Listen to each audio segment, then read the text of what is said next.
अब कन्या वहाँ पहुँच गई और पार्वती जी जंगल में पहुँच गई और जंगल में पहुँच करके शिव हरतालिका हरण करके ले गई, तभी इसका नाम हरतालिका तीज पड़ा। वैसे तो तीज व्रत बोलते हैं इसको, तीज का व्रत। जय सिया राम। इच्छित फल बिनु शिव अवराधे, लहिए न कोटि जोग जप साधे। जब तक भगवान शिव की कृपा न होगी, कोई कितना भी जप कर ले, तप कर ले, कुछ भी कर ले, उसका इच्छित पूरा नहीं हो सकता।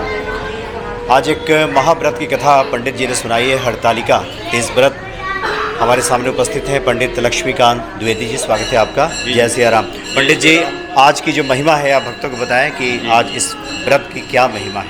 शंकर भगवान की जय। वंदे देव उमापतिम सुरगुरुम, वंदे जगत कारणम, वंदे पन्नग भूषण मृगधरम, वंदे पशूनां पतिं, वंदे सूरशशांक वंदनयनं, वंदे मुकुन्दा प्रियं, वंदे भक्तजनादि भक्तहरणं, वंदे शिवं शंकरं, वंदे शिवं शंकरं। बोलो शंकर भगवान की जय। देवाधिदेव महादेव की जय। हरतालिका तीज व्रत और इसका नियम। भगवान शिव की आराधना तो सदैव मंगलकारी है। कोई भी ग्रहों की पूजा या कोई भी देवताओं की पूजा, शिव की यदि पूजा कर ली जाए तो सब देवता की पूजा श्रेष्ठ मानी जाती है। नवग्रह अनुकूल कोई भी ग्रह की पूजा, यदि कहीं भी जाएं हम शिवालय में, यदि कोई देवता की विग्रह नहीं है ठाकुर जी के, तो शिव जी में उस देवता की भी हम आराधना कर सकते हैं, ठीक है ना। अब रही बात क्या कि ये जो भादों का जो महीना है भाद्रपद, और इस शुक्ल पक्ष हस्त नक्षत्र जो है, और ये तृतीया तिथि इस बार क्योंकि कल 5 सितंबर को 12:21 से प्रारंभ हो गई है और आज ये रहेगी 3:01 तक हरतालिका तीज। उसके बाद चतुर्थी प्रारंभ हो जाएगी। ये हरतालिका तीज का जो व्रत है सौभाग्य अमर कामना के लिए, ये प्राचीन समय से चल रही है परंपरा। माँ भगवती से गौरी जी ने भगवान शिव को पाने के लिए बहुत व्रत नियम किए। वैशाख के महीने में इतनी गर्मी होती है, उस धूप में बैठ करके भगवान की आराधना करती रही।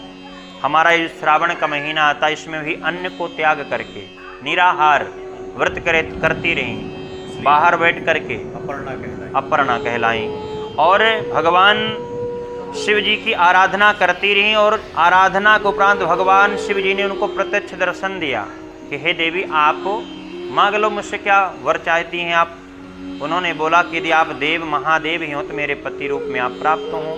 शिव जी बोले कि कोई बात नहीं, हम आपकी कामनाओं को पूर्ण करेंगे, आपके ही पति रूप में प्राप्त होंगे। उसी समय जो देव ऋषि नारद जी हैं, नारद जी का आगमन हुआ। पार्वती जी के पिता जो हिमवान हैं उनके पास पहुँचे और उन्होंने पाद अर्घ्य देकर के उनको आसन सहित बिठाया, आदर किया, क्योंकि देव ऋषि हैं, महर्षि, उनका आदर सत्कार किया। उन्होंने बिठाया और प्रश्न करने लगे कि महाराज आपका कैसे आगमन हुआ, सो कृपा करके बताएं। नारद जी कहने लगे, महाराज भगवान नारायण इतने सुंदर हैं, श्रेष्ठ हैं, सबसे अच्छे हैं, वो स्वयं आपकी कन्या को वर्ण करना चाहते हैं, स्वीकार करना चाहते हैं। तो हिमवान जी कहते हैं कि ये तो गौरव की बात है, जब भगवान स्वयं हमारी कन्या को ग्रहण करना चाहते हैं तो इसमें कोई बात है ही नहीं कहीं, ये तो गौरव की अच्छी बात है। सो भयम भगवान यदि देवादिदेवस्य ज्ञानाम परिपूर्णस्य, भगवान यदि नारायण जो लक्ष्मी के जो पति हैं, भगवान स्वयं हमारी कन्या को ग्रहण करना चाहते हैं तो हमारे तरफ से तो मंजूर है, भगवान ग्रहण करें तो अच्छी बात है। सो नारद जी ने इस समाचार को लेकर के भगवान नारायण के पास पहुँचे और भगवान से कहते कि महाराज आपका विवाह तो कार्य निश्चित हो गया है, और हिमवान जी भी तैयार हो गए आपकी पुत्री वो आपको वर्ण करने के लिए। सो उसके बाद जैसी कन्या को पता चला, पिताजी बताए प्रसन्नता के सहित, बेटी तुमको भगवान स्वयं ग्रहण करना चाहते हैं। पुत्री तो बोली, माता पार्वती पुत्री जो रही हिमवान की गौरी जी, पार्वती जी कहती हैं कि पिता जी से मतलब दुखित होकर के कि देखो हमने तो भगवान शिव को पहले अपना शरीर प्रदान कर दिया है, अर्पित कर दिया भगवान को, लेकिन पिताजी हमारे विरुद्ध कार्य को कर रहे हैं, तो क्यों न यहाँ से हम भाग निकले। अब कन्या है पार्वती अपनी सखी के घर गई, सहेली से कहने लगी कि महारानी हे देवी, मेरी ऐसी ऐसी व्यतीत दुखें हैं, कष्ट हैं। अपने कहती हैं दुख। अब दुख को सुन करके सहेलियाँ कहती, देवी तुम ऐसे वन में चली जाओ जहाँ तुम्हारे पिताजी ना कभी गए हो ना देखे हो, ना पता चले। अब कन्या वहाँ पहुँच गई और पार्वती जी जंगल में पहुँच गई, और जंगल में पहुँच करके शिव हरतालिका हरण करके ले गई। तभी इसका नाम हरतालिका तीज पड़ा। वैसे तो तीज व्रत बोलते हैं इसको, तीज का व्रत। अपनी थोड़ी भाषा अलग अलग परंपरा है, कहीं कोई तीजों के व्रत के नाम से हरतालिका तीज, कोई अलग अलग भाषाएं में बोला जाता है। इसे मेन इसका तीजों का व्रत है, तृतीया को पड़ता है ना तीज व्रत। इसके उपरांत पार्वती जी वहाँ भगवान शिव के लिंग का निर्माण किया, बालू का शिवलिंग निर्माण करके वहाँ अपना पूजा अर्चना करती रहीं। भगवान और प्रसन्न हुए, खुश हुए। वरदान मांगने के लिए पार्वती जी जहाँ तैयार हुई, भगवान वहाँ प्रत्यक्ष दर्शन दिए कि आपके पति रूप में मैं आपके सन्निध प्रकट हो गया हूँ, आप मुझे पति रूप में प्राप्त हों। और पार्वती जी भी ग्रहण करती कि आप हमारे पति रूप में ही हों। उसके बाद फिर इनके पिताजी ढूंढते ढूंढते मेरी पुत्री कहाँ गई, वो भी चिंता में पड़ गए कि कोई व्याघ्र राक्षस हिंसक कोई जंतु ग्रहण तो नहीं कर लिया, मार डाला तो नहीं। और ढूंढते ढांढते वहाँ पहुँचे, दो पुत्रियों को देखा, उनकी सहेलियाँ जो थी नदी के किनारे वहाँ पहुँचे। फिर बोले बेटी तुम यहाँ कैसे चली आई।